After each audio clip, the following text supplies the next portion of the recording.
राम के मंदिर से हमें रोटी नहीं मिलेगी, सिर्फ राम के मंदिर से हमारे बच्चे पढ़ नहीं लेंगे, हमारा रोड नहीं सही होगा, हमें रोजगार नहीं मिलेगा, हमारे घर से बच्चे घर से निकलते हैं, आए दिन रिक्शे से गिरते हैं, आए दिन चोट लगती है, आए दिन हम बाइक लेके गिरते हैं। मेरी माँ पैरालाइज है, हॉस्पिटल जाने के पोजीशन में इतनी टाइम बीमार हो तो हॉस्पिटल नहीं पहुँच सकती।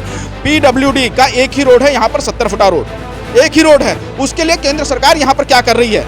कोई अथॉरिटीज, हम सबको लिखते हैं अनऑथराइज्ड कॉलोनी की, मतलब कि यहाँ पर हम वोट देने के लिए, यहाँ पर हम टैक्स देने के लिए हम नागरिक हैं, लेकिन जैसे ही हम अधिकार मांगते हैं तब हम नागरिक नहीं होते हैं। तो क्या हम इसके लिए अलग देश की मांग करते हैं? प्रेमनगर के लिए हम ऐसा नहीं कर रहे हैं, इस सरकार में आस्था रख रहे हैं, इस सब सारी निकायों में आस्था रख रहे हैं। तो भाई प्रेमनगर के अंदर कुछ काम नहीं, हमने 32 साल हो गए, हम जवान आए थे यहाँ पे, और आज हम मतलब यहाँ से अर्थी चली जाएगी हमारी 2-4 साल में, अर्थी चली जाएगी। ऐसा ना हो, बताऊँ क्यों? भाई गंदगी इतनी, कहीं जा नहीं, निकलते नहीं घर से, कोई पार्क नहीं यहाँ पे। हमने दिल्ली को चमका दिया है, हमने हॉस्पिटल में ये कर दिया, हमने स्कूलों को ये कर दिया है, और किरारी विधानसभा के आकर के देखे ना कितना नर्क बना हुआ है। अगर किसी माँ बहन को डिलीवरी हो और यहाँ से संजय गांधी हॉस्पिटल ले जाना हो तो बीच में ही मर जाएगी।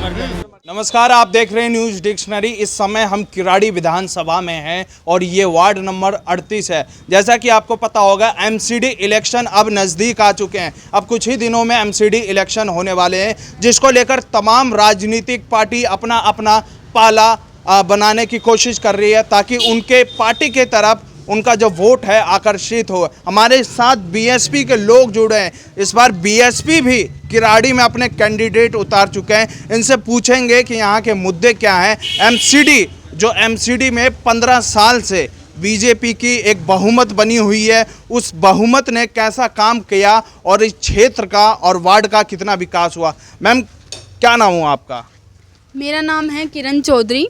मैं इस साल MCD वार्ड नंबर 38 से चुनाव में कंटेस्ट कर रही हूँ इस बार, क्योंकि मैं यहाँ की रहने वाली हूँ। तकरीबन 20-25 सालों से मैं यहाँ की बहुत सारी समस्याओं को झेल रही हूँ। स्कूल जाना, कॉलेज जाना, एग्ज़ाम के लिए लेट हो जाना, कुछ भी कंस्ट्रक्शन ठीक से नहीं है, बेहद तमाम यहाँ पर दिक्कतें लोगों को रहती हैं। और पिछले 15 सालों से BJP यहाँ पर राज कर रही है, और उसके बाद 5 साल आम आदमी पार्टी ने भी यहाँ पर राज किया है, लेकिन सुधार बिल्कुल भी नहीं आया है। यहाँ के लोग BSP जो पार्टी है, बहुजन समाज पार्टी, वो क्या मुद्दे लेकर इस बार MCD में उतरी है? हाँ जी, तो मैं काफ़ी सारे नए बदलाव मैं लाना चाहूँगी यहाँ पर। सबसे वैसे तो सभी का सेम ही है यहाँ पर, MCD के अंडर जो भी नए कानून जो भी होते हैं, तो मैं इनको प्रॉपर प्लानिंग के तहत करना चाहूँगी, क्योंकि साफ़ सफाई का तो मुद्दा है ही, सबको पता है। लेकिन यहाँ पर क्या होता है कि अगर नालियाँ साफ़ न हो जाती हैं तो फिर उनको उठाने वाले कर्मचारी नहीं आते, कर्मचारियों की कमी हो जाती है, वो लोग नहीं आते, तो प्रॉपर प्लानिंग के तहत कोई भी काम नहीं हो पाता है। तो मैं प्रॉपर प्लानिंग के साथ काम करूँगी। और सेकेंड है यहाँ पर एजुकेशन, इसका भी बहुत बड़ा मुद्दा है, इसको कभी भी गिना नहीं जाता एक्चुअली।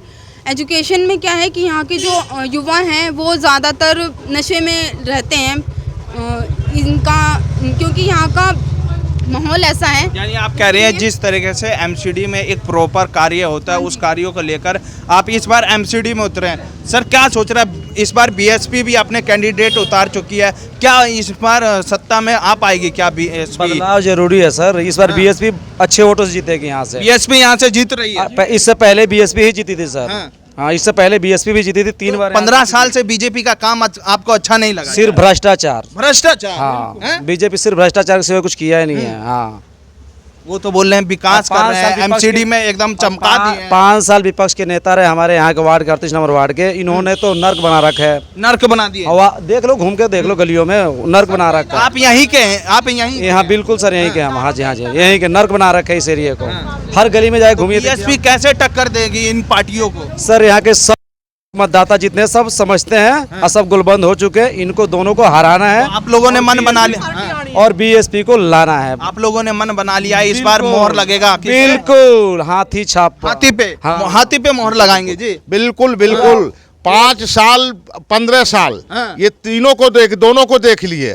बाकी इस बार हम लोग की पूरी तैयारी है कि BSP को जिताना है, और इस कैंडिडेट और जितने पुराने कैंडिडेट, इनके जो भी कैंडिडेट उतरे हैं वो अपनी खाऊ है, कोई काम करने के नहीं। साल आज के डेट में देखिए कि जिस दिन बारिश होती है पूरा 2 फुट पानी हल करके लोग जाते हैं, और आए दिन फाटक से लेकर के और मुबारकपुर रोड तक किसी ने माता या बहनों भाइयों का टूटता है पैर, हाथ पैर, रिक्शा पलटते हैं। ये क्या करते हैं? आपको लग रहा है कि जो बीजेपी बड़ी बड़ी पार्टियां हैं और भी तमाम राजनीतिक पार्टियां उनको टक्कर दे पाएगी क्या? बिल्कुल देंगे टक्कर। उनके पास क्या है? हमारी बहुमत से जीते हम लोग वोट देते हैं और वोट के सत्ता वो लेकर के बैठ जाते हैं। और जिस दिन हम लोग का दिमाग ये हो गया कि भाई हमको इसको हटाना है, 15 साल उसको बड़ी बात कह दी है हटाने की। 15 साल उनको दे दिया, 5 साल केजरीवाल को दे दिया, और उसके बाद भी हम लोग को कीचड़ में जीना, तो हम क्यों नहीं उखाड़ के फेंकेंगे? तो बीजेपी एमसीडी में काम नहीं कर रही है? नहीं जी, नहीं कर रही है जी। दूसरी बात,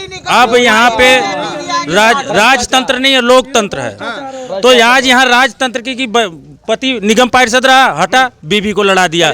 ये परिवारवाद नहीं चलना है। यहाँ हमें जो शिक्षित है, जो संघर्ष करने वाला है, उसके साथ हैं, उसे वोट दे के यहाँ बीएसपी निकालेंगे। बीएसपी में परिवारवाद नहीं है? नहीं है जी, नहीं है। कैंडिडेट युवा है, इतना पढ़ा लिखा कोई कैंडिडेट नहीं है। पत्रकार भी है, जहाँ भी जितने कैंडिडेट है सबसे डिबेट करा लीजिए। अगर हार जाता है तो डिबेट में हम वोट देना बंद कर देंगे, लेकिन अगर वो लोग हारते हैं डिबेट में तो वो वोट मांगना बंद कर देंगे। देखिए, बीजेपी वाले बोलते हैं कि हम देश भी चमकाए हैं और लगातार एमसीडी भी चमका रहे हैं। देखिए एक चीज, नहीं मेरी बात सुनिए, देखिए सिर्फ हिंदू मुस्लिम से देश नहीं चलता है।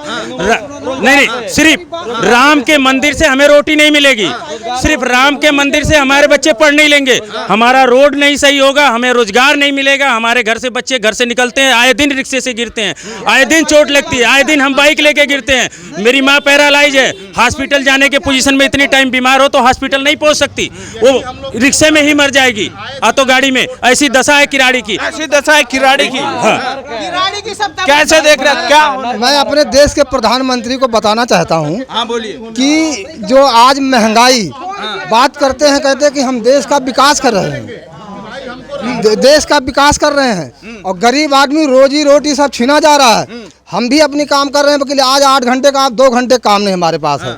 आप जा करके तो आप क्या सोच रहे हैं? एमसीडी में राशन नहीं चाहिए हमें वोट तो हमारा बसपा का ही है, वकील हमें फ्री राशन और फ्री हमें सिलेंडर नहीं चाहिए, हमें रोजी रोटी चाहिए। मानवर कांसीराम जी ने कहा था कि जो सरकार निकम्मी है, जो रोजी रोटी दे न सके उस सरकार को बदल दो। हमारे साहब एमसीडी में आप बदलाव आने वाला है, क्या लग रहा है सर? क्या लग रहा है सर? क्या? हाँ, एमसीडी का दायरा जो है बहुत ही वृहद है, बहुत ही बड़ा है। यहाँ पर किसी भी कैंडिडेट से पूछिए एमसीडी का मतलब क्या है और उसके दायरे में क्या आता। मैं आपको एक उदाहरण, ऐतिहासिक उदाहरण बताता हूँ कि लैंप पोस्ट तब से लग रहे हैं जब बिजली का आविष्कार नहीं हुआ था, वो म्युनिसिपल कॉरपोरेशन ने किया था।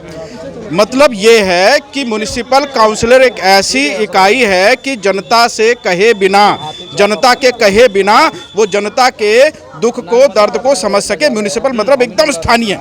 इस स्थानीय में आपका एजुकेशन आता है।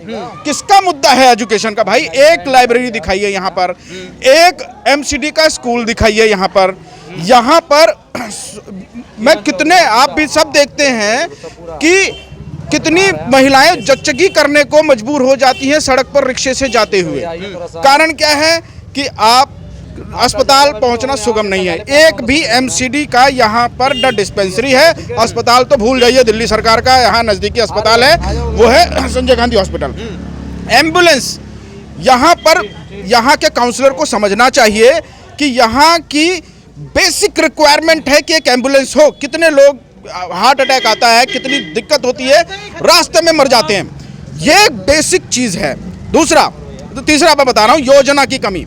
यहाँ के काउंसलर से पूछा जाए कितनी मीटिंग्स में, सदन की मीटिंग्स में शामिल हुए हैं, कितना फंड आता है और उसका क्या उपयोग किया है। यहाँ योजना की ये है कि भाई पहले सड़क बन जाएगी, फिर पता लगा कि अब नाली बनानी है, फिर नाली बना दी, फिर उससे पानी भर जाएगा, पानी भरने के बाद में फिर ये होता है कि भाई जनता खुद के पैसे से इकट्ठा करके मलबा डाल देगी क्योंकि घरों में पानी भर रहा होता है। उसके बाद सड़क खराब। योजना कहाँ है? आप नाले के ऊपर जो है पुलिया बना देते हैं, उसके बाद आपको बाद में होश आता है कि इसके बीच में छेद होना चाहिए था। योजना है ही नहीं, किस बात की योजनाएं बना रहे हैं? आपके कूड़े के निपटान का मैं बता दूं, कूड़े के इससे ये यहाँ पर अभी दिल्ली सरकार में एक मशीन आई है जिसमें कि मैनुअल स्कैवेंजिंग को उन्होंने ख़त्म किया है और वहाँ मशीन से सफाई हो रही है। ये वाले आइडिया, ये इनोवेटिव आइडिया जो है ये काउंसलर के पास होने चाहिए। कौन सा काउंसलर यहाँ पर ये इनोवेटिव आइडिया ला रहा है? इस इनोवेटिव आइडिया में होना चाहिए कि हमारे जो कूड़े का निपटान किस तरह से हो। आप क्या करते हैं, आप गाड़ियाँ भेज देते हैं और गाड़ियों में वो सायरन बजाता है और जिसने डाला नहीं, आप उसको फेंकेंगे कहाँ? आपके पास आइडिया क्या है?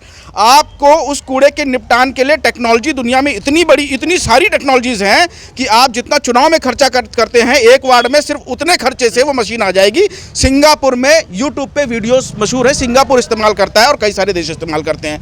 दिल्ली क्यों नहीं?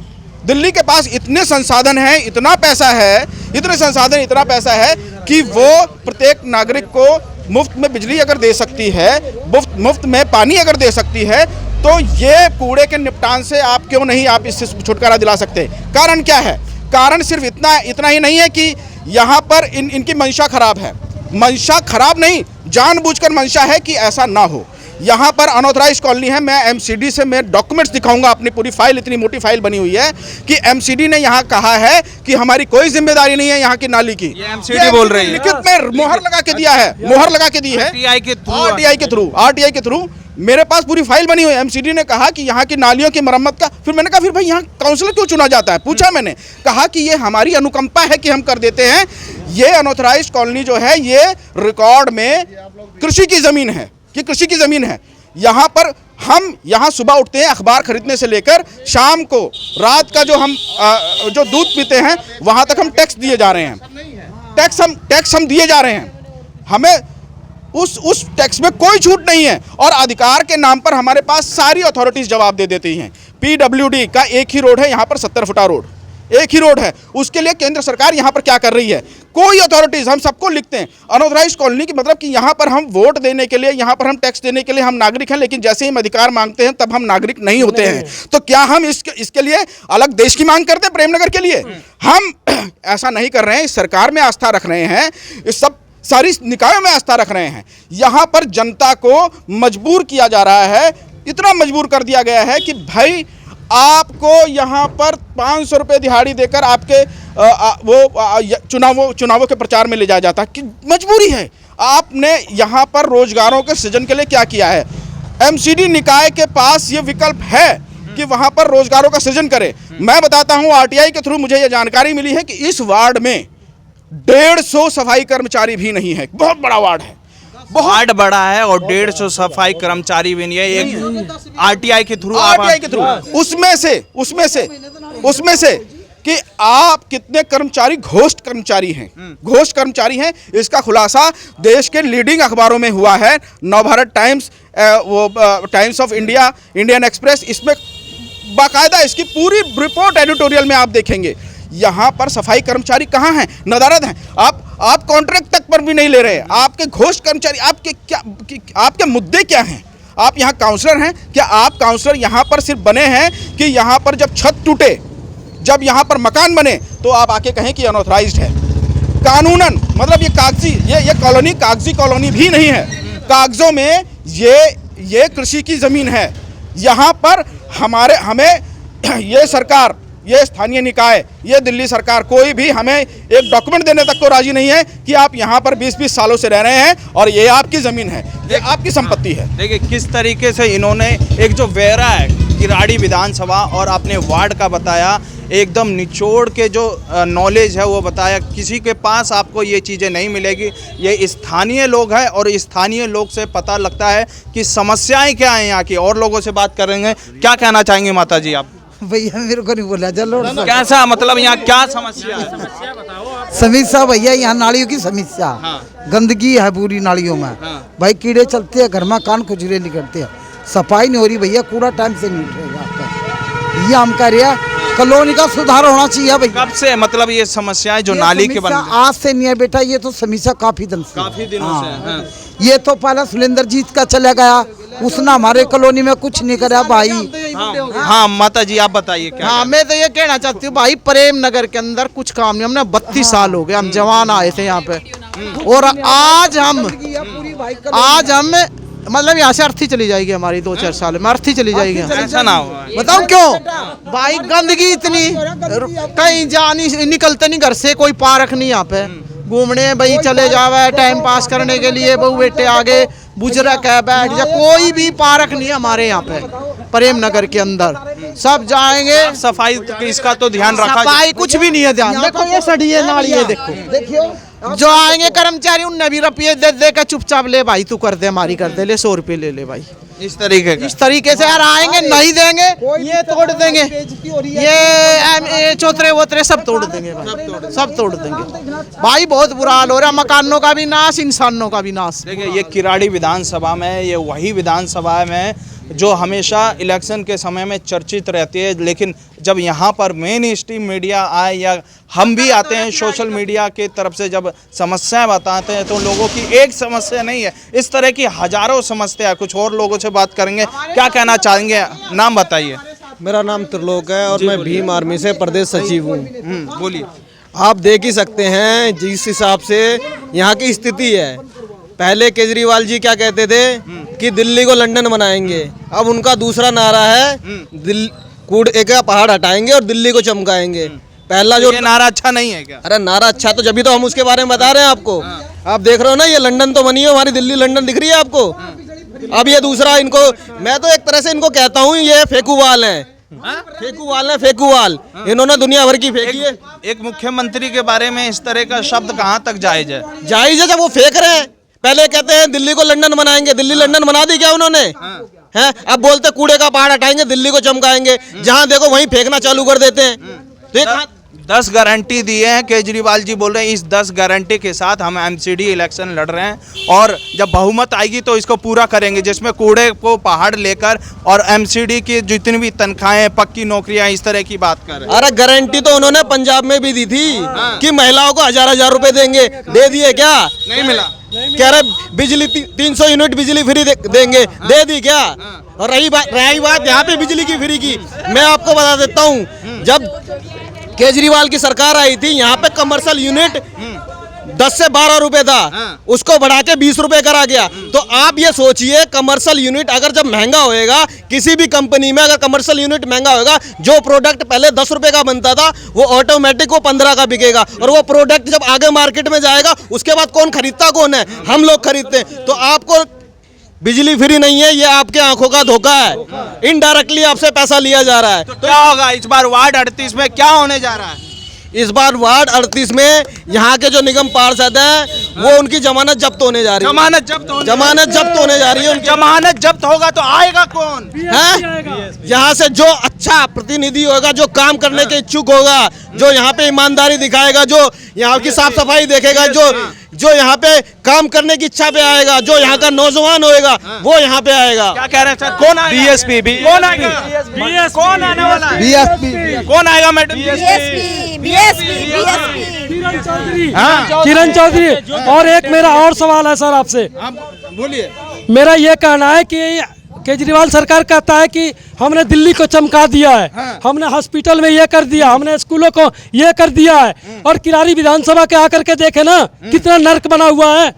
अगर किसी माँ बहन को डिलीवरी हो और यहाँ से संजय गांधी हॉस्पिटल ले जाना हो तो बीच में ही मर जाएगी। कोई हार्ट का पेशेंट हो, कोई शुगर का पेशेंट हो, भाई साहब आप एक